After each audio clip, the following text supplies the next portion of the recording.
May 1st, 1890, I'm standing before a massive crowd of workers in Louisville, Kentucky against factory owners working us up to 14 hours a day. We're asking for 8 hours of work, 8 hours of rest, and 8 hours for what we will.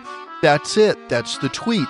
But these rich industrialists are losing their minds, and the police are ready to crack skulls if we get too spicy. But I'm not backing down. Not when I've got 1 million workers ready to walk off their jobs if we don't get what we deserve. My name is Samuel Gompers, and this is the AP US History My Story podcast.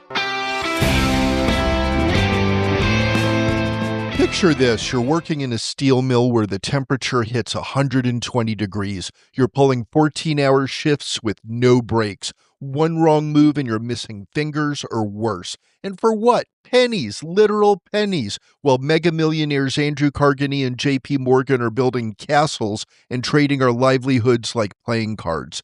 This speech I'm giving today is called What Does the Working Man Want? It's 8 hours a day instead of 14. It's having our kids in school instead of factories. It's earning enough to feed our families. The owners call us ungrateful troublemakers. Bruh, we built their fortunes with our blood and sweat.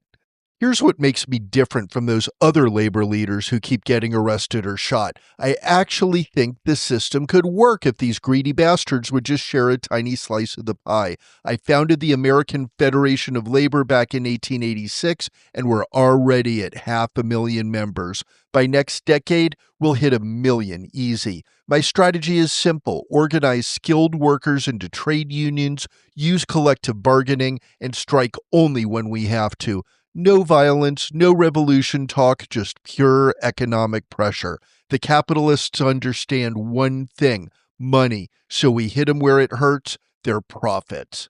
The owners' response to our organizing, they hire Pinkerton thugs to beat us up. They get judges to issue injunctions making strikes illegal. They create blacklists, so if you join a union, you'll never work in that industry again. They bring in scabs to replace striking workers, often starting ethnic conflicts on purpose. After this speech in Louisville, we got our 8-hour day in many industries, though it took decades to make it universal. I spent the next 34 years as president of the AFL, building it into the most powerful labor organization in the world. I lived to see workers' compensation, workers' safety laws, and the beginning of the end of child labor. Not bad for a cigar maker who started working at age 10 and never got past elementary school. Today's corporate titans make the robber barons look like choir boys when it comes to wealth inequality. Jeff Bezos makes more in 1 minute than most Americans make in a year, while Amazon warehouse workers pee in bottles because they don't get bathroom breaks. Sound familiar? We fought this battle over a century ago, and here you are fighting it again. But remember what I learned.